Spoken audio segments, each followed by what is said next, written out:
अंजलि अपनी सास और पति के साथ रहती थी। शुरुआत में तो दिन शांति से बीते, लेकिन कुछ समय बाद दोनों में झगड़े होने लगे। इन झगड़ों ने घर का माहौल खराब कर दिया। इन बातों की वजह से उसका पति भी परेशान रहता था। अंजलि को लगने लगा कि वो अब अपनी सास के साथ नहीं रह सकती, क्योंकि रोज रोज के झगड़ों के कारण पूरे परिवार में उसकी बदनामी हो रही थी और पति की गरीबी की वजह दूसरा घर लेकर अलग रहना संभव भी नहीं था।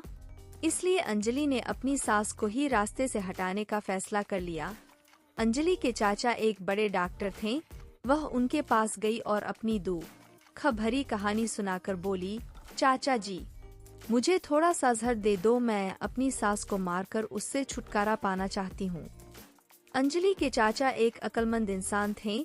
वो उसकी समस्या समझ गए और उसके समाधान का एक तरीका निकाला और कहा, बेटी, अगर तुम अपनी सास को मारने के लिए जहर का इस्तेमाल करोगी तो सब लोगों को तुम पर शक हो जाएगा और तुम जेल चली जाओगी। इसलिए तुम्हें एक ऐसी दवा दे रहा हूँ कि जिससे धीरे धीरे शरीर में जहर का असर होता जाएगा और फिर तुम पर किसी को शक भी नहीं होगा। बेटी, तुमको ये काम करना है कि रोजाना कुछ अच्छा खाना पकाकर उसमें ये दवा डाल देना, और हाँ, इस बात का ध्यान जरूर रखना कि तुम इतने दिनों तक अपनी सास के साथ बहुत मोहब्बत और प्यार से रहना, ताकि किसी को तुम पर शक भी ना हो सके। उनसे लड़ाई झगड़ा मत करना, उनकी हर बात मानना और अपनी माँ की तरह उनके साथ बर्ताव करना। अंजलि ने अपने चाचा से कहा कि चाचा जी, मैं इन सारी बातों का पूरा ख्याल रखूंगी। और फिर दवा लेकर अंजलि घर वापस आ गई। अब वो रोजाना कुछ अच्छा पकाकर अपनी सास के खाने में वो दवा मिला देती और फिर बहुत सलीके से एक प्लेट में खाना सजाकर मुस्कुराती हुई अपनी सास को खाना पहुंचा देती। जब भी उसकी सास उस पर गुस्सा होती तो वो बड़ी खामोशी से उनकी बातों को सुनती और अपने गुस्से को काबू में रखकर चाचा की सलाह के अनुसार अपनी सास की खूब सेवा करती, उनके गुस्से की किसी बात का जवाब ना देती। 6 महीने बीत गए। अब तो घर का नक्शा ही बदल गया। सास ने जब देखा कि मेरी बहू मेरा बहुत ख्याल रखती है और मेरी किसी बात का जवाब नहीं देती है, तो सास को भी बहू से मोहब्बत हो गई और वो उसको अपनी बेटियों की तरह मानने लगी।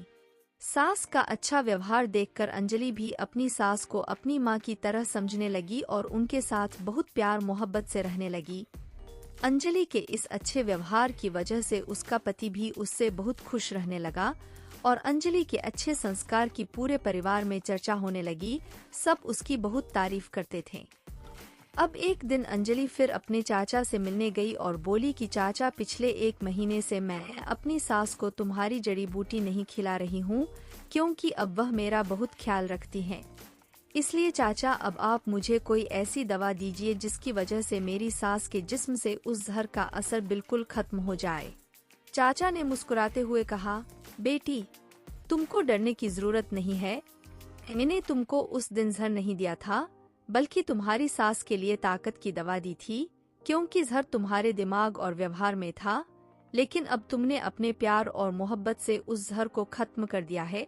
जाओ और एक खुशहाल जीवन जियो। याद रखना, हमारा व्यवहार, हमारे शब्द और लहजा तय करता है कि दूसरे हमारे साथ कैसा व्यवहार करते हैं।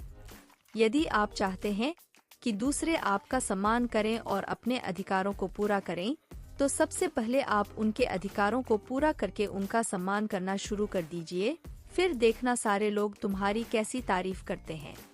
अगर आपको हमारी कहानी अच्छी लगी हो तो 1 लाइक जरूर करें और चैनल को भी सब्सक्राइब करें।